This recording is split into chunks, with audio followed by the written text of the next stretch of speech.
Good morning, everybody. Hello. 2 years ago, almost exactly, I came to Living Word on a Sunday morning for the first time, and over the course of that year, I felt welcomed and invited into this awesome community that you have here. So this morning, you'll be hearing about Daniel and the life of Daniel, and that we should have resolve like Daniel had. And so, we'll be challenged to think about the life of Daniel, but then also how that will apply to our lives. So the speakers this morning, that you heard mentioned, are currently on a part of something they're invested in their year on mission through a program called Young Daniel. And so they recently went through a 40-day training, and Owen was a huge part of that training. And he's made an impact in so many people's lives, and it's awesome to see the impact that he's had in the Young Daniels this year as well. And so they've had many opportunities over that 40 days to grow. They had times that they were stretched, encouraged, and they've just grown a lot in skills. And so they are moving to Whitewater. They're actually all here now, and they'll be investing in the community over the course of this next year. So today you'll be hearing from Sam Nielsen, Bailey Albert, and Isaiah Ryan. And with that, I would like to welcome up Sam Nielsen.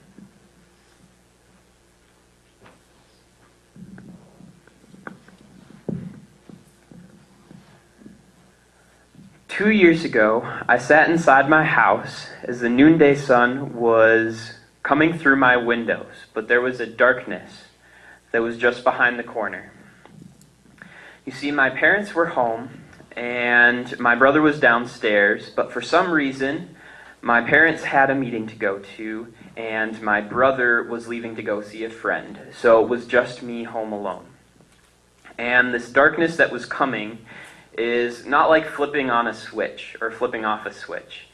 It comes at you steadily, and it keeps pressing on you until what you know is a bad intention seems harmless. So when I was home, I had these thoughts running through my mind of these dark thoughts that no one should ever be thinking. And Satan was telling me lies of these lustful thoughts entering me. And as I said, no one was home, so I started to give into those lusts. I started to give into those lies that Satan was telling me. And at first, this darkness just clouds your vision, and then it just completely blackens you to where you can't see anything. So finally, after doing this for some time, I turned away from these evil things and said that, no, I can't be doing this. Although it was gone, the darkness that left me scarred was sure to return. Immediately the rooster crowed, and he went outside and wept bitterly. Just a few hours before this, Jesus was in a room with all of his disciples, and he was telling them that this very day, every single one of you will leave me. But Peter stood up and said, no, I will not fall away from you. But Jesus went on to say that this very day you will deny me 3 times. Before the rooster crows, you will deny me 3 times. So, a few hours later, after Judas had betrayed Jesus, and after everyone had scattered, Peter was in a dark alley where there were many people he didn't know around him. First of all, a little girl came up to him and said, "Surely, you must be Jesus." And he said, "No, I do not know the man." Later on, a group of people came up to him and said, "Surely, you are the one walking with Jesus." But then he swore on oath, "I have never heard the man." A third time, a group of people came up to him and said, "You were with Jesus." And he brought down curses on himself, saying, "I do not know the man." Just as actions speak louder than words, so being resolved speaks louder than good intentions. 1 year goes by, and the darkness was coming back once again. You see, from that year that I had first been introduced to these lies that the devil was telling me, I knew that this was an awful thing to do. I knew that these lustful, awful desires that Satan was putting in my mind were not from God, and that I had to protect myself from those. So, while the darkness was away, while these lies from Satan were away, I began to put up boundaries in my life. I began to think ahead to when that time might come and what I should do when that time comes to be able to protect myself from that. So, when it came once again, I began to think of all of the beautiful and godly women in my life, some of which are sitting right here before me, and how that if I was to be resolved for God's purpose, that I couldn't be doing this, I couldn't be dishonoring all of these women in my life. So, just as we have to be resolved to stay pure for our spouse, so also we must be resolved to stay pure for our groom, Jesus. Imagine with me growing up in a town that you had been in your entire life, in a country that you knew very well, and having that taken away from you in the blink of an eye. This is exactly what happened to Daniel. Many people say Daniel was only 15 years old when he was taken from his family. And this place where he was taken from, he had learned to think there. It says that he was one of the best and the brightest you would ever have seen from there. That he was quick to learn, that he was open to trying new things. And then this group of people come and take over his city. And not only do they take over his city, but the very people who take over his city asked him to work for those people that were taking over his city. So Daniel had to go into Babylon to be with these people and to work for them, even though their lifestyle was completely different from Daniel's. And the king had many things that Daniel did not want to do, but Daniel resolved not to defile himself with the things of the king. Just like Daniel, we must be resolved to obey God's call for us, no matter what the cost.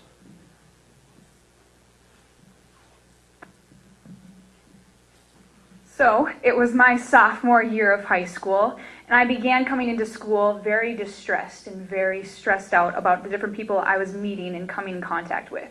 I was becoming more in tune with my faith as the years went on, and it became something that I grew more in tune with and more strong in. And so as I went along, I went into the public school thinking, well, where am I going to find more Christian fellowship? Where am I going to find these people that I can contact with and be in true Christian fellowship with? And so I went along in school, and I determined myself that I was going to bring my Bible to school, and that I would be public with my faith, and that I would bring my faith into the school. And I lost a lot of friends doing that. I lost a lot of friends who had invited me to go to different parties and different things in the public school. And I told them why I wouldn't do those things anymore. Well, I believe that with my faith that I won't do these things because it turns away from the God that I love. And with this, with every invitation that I got with these parties, I got less and less invitations because I began to say no more and more. And it was really hard at first, and it was really hard for me to say no. And there were times when I would give in, and I'd go to these parties just to have those friends again. And so it was one of those times where I had to trust in God and move forward, knowing that His plan was higher, and that yes, I was losing friends in this time, but it was when that was with God that I grew stronger in my faith with Him. So, God and the devil began discussing Job in the Bible. In chapter 1 in Job, it talks about how Job was an upright and God-fearing man. He was a man that loved God, who had all these things that God had blessed him with: a family, a house, food to eat, different crops, animals, everything that God had provided for him. And it was something that Job began to love. And so Satan came up and was like, well, what if I were to take all these things away? He would turn from you. And God allowed Satan to test Job with these things. And so Satan, as we know, took all these things away from Job. And we also know that Job rejoiced in not going into these temptations of having all these things taken away from him. He still rejoiced, and he praised God for these things that had happened, because he was knowing that God's plan was higher, God's plan was greater. And so with that, he did go through hardships, and he knew going into that God's plan was higher. So it was my junior year of high school, and I was huddled up in this couch on this freezing winter night with a bunch of my friends surrounding me. As we were huddled up with all of these different body heats rating against each other, I began to realize just how important that fellowship was to me. And that youth group that I went to actually was in the next town over, and many of the students that went there were a part of a rival high school, as most would say. And so they went to the high school directly next to us. And many of my friends at my own school had actually looked down upon me, saying, why would you go to that school? Why would you go with that youth group with these people that don't go to the same school as us? And it was something that was also very hard to deal with, losing those friends and knowing that these people didn't like what I was going through and what I was getting myself into. But I loved the people that I went to the youth group with. I loved those people because they cared for me and they supported me through thick and thin. And I did the same for them. And so being able to move forward with them and being able to have that true fellowship with them and knowing going into it that it was something that I had been praying for that true Christian fellowship. And I had been praying for that entire year of my sophomore year of having that one person with that Christian fellowship in my own school, yet not even realizing that I had it right in front of me. That I had it in that youth group, even if all of them went to a different school. And so I was able to come together with these people, and we were getting together to make a plan for this meeting that they were having at their own school. Not even thinking about that I wouldn't even be able to attend this meeting that they would have before school, because I went to a different school. I actually had a young boy come up to me afterwards asking me, why would you help out with this meeting when you know that you're not going to be a part of it? And it took me by surprise. I didn't think about it beforehand. I didn't think anything of it. And so I thought for a second, kind of looking down at my feet, like, what do I say to this? And so I ended up telling him, well, with all the things that you guys have helped me with, it's the least I could do to help you with something that even though I wouldn't be a part of, that I know that you are going to do great things through this. And so, Daniel, chapter 3, knowing that he was rising higher and higher, getting higher with the king and being an interpreter of dreams and using God's gifts that he had given him, he became someone who was using these skills that God had given him and allowing God to move through him. And one of the things that really helped him through this were the people that were with him, Shadrach, Meshach, and Abednego. And as Daniel was getting higher on this scale, Shadrach, Meshach, and Abednego kind of were still at the lower ends of the deal. They were going through things that were still really hard, and so was Daniel. And they were going through things, and they did not want to go through this lifestyle that the king of Babylon was bestowing upon themselves. So they went against the king in different ways. And one of the times, Shadrach, Meshach, and Abednego had actually been forced to go into the fiery furnace. And Daniel actually was not a part of this, as it says in chapter 3 of Daniel. And so, as we go along reading through chapter 3, you see that as they have to go through this fiery furnace, they didn't go through it alone. They went together in unity, knowing that they could trust in God through this. They didn't cry, they didn't mourn that they had to go in this furnace. They walked triumphantly into that furnace, and they walked through that furnace, and being able to know that God's plan was higher than theirs. No matter what happened in that furnace, that it was God's plan for them. And they did that in unity. And so they walked out of that furnace without a burn on their body, knowing that they were able to have that together, and knowing that God's plan was higher together.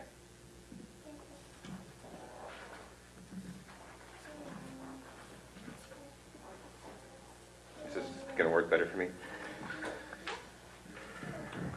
So, imagine with me, the king has decreed a law that you cannot worship God for 30 days.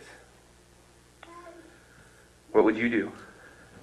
I mean, it's only 30 days, but it doesn't quite sound like the best option.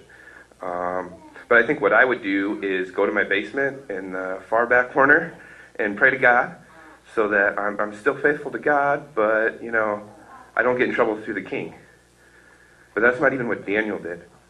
It says in chapter 6 that Daniel went home and he opened up his upstairs windows that was facing Jerusalem, and he prayed to God like he always did. Like he always did. This wasn't out of retaliation to the king. It was his routine. He was resolved to pray no matter the circumstances or the cost. 2 years ago, I was sitting in the hatchery crew room. It was my last week of work, and we had our morning meeting, and at the end of the day, my boss had asked me if I'd stay on an extra week. There were two guys that he had noticed, two of us that he had noticed that would just go do things without him asking that just needed to be done. And we'd show up early and we'd stay late, and that was all volunteer time. And so he just kind of wanted to get us to know us more. And that wouldn't have been possible if I hadn't made the decision the year before that I was going to work for God and not for man. So everything I did was for God, to God's standards. So I had resolved to work for Christ and not for man. Moses was in the tent of meetings, and God told him he needed to take a census. So Moses had led the Israelites out of Egypt, and now he's the head guy. So everybody came to him to figure out their disputes. If they had a problem with something, they went to him, and he had to decide who was right and who was wrong and what the punishments were. And that's what the tent of meeting was for. So he's in this tent of meetings where they come in to talk to him. And there's this huge line of these really bad complainers outside. And so he's already overwhelmed. And then God says, I want you to take a census. I mean, I don't know about you, but I'm thinking, you're God. Don't you know how many people are here? Can't you just tell me and I can, go on to try to solve all these problems? But it's not what Moses did. Moses called in Aaron, and they discussed it. And they began to look for people to help them out and sent them out, and they did all that day. They knew the importance of being obedience to God and had become resolved to obey God now. I was sitting at the table as we were discussing how to best reach people, minister to people. We were starting a new ministry, outreach ministry in our church called Beautiful Gates, and we had kind of our Bible verse for what we stood on, but we were trying to figure out what's the best way to impact our community and reach people. And we had decided it was just to love on people. So we picked more of the slum area of town, and we went around and we knocked on doors and just gave them some literature of who we are and a free gift. We gave them a box of brownies. And there were some people who couldn't accept it. They're like, "Do we have to pay something? What are you looking for? We just want to bless you." So we put on free movies, and we have a carnival just to have people come in. And when they came in, that's when we were able to make connections and relationships and begin to minister to them. And so now Beautiful Gates is resolved to love people in the community. The question we want you guys to ask yourselves is, what is one thing that I resolve to do right now that God is calling me to? Let's close in prayer. Lord, we just ask that you speak to us and show us your way, for it is higher than ours. And we become resolved to know you more and to do your will, Lord. Amen.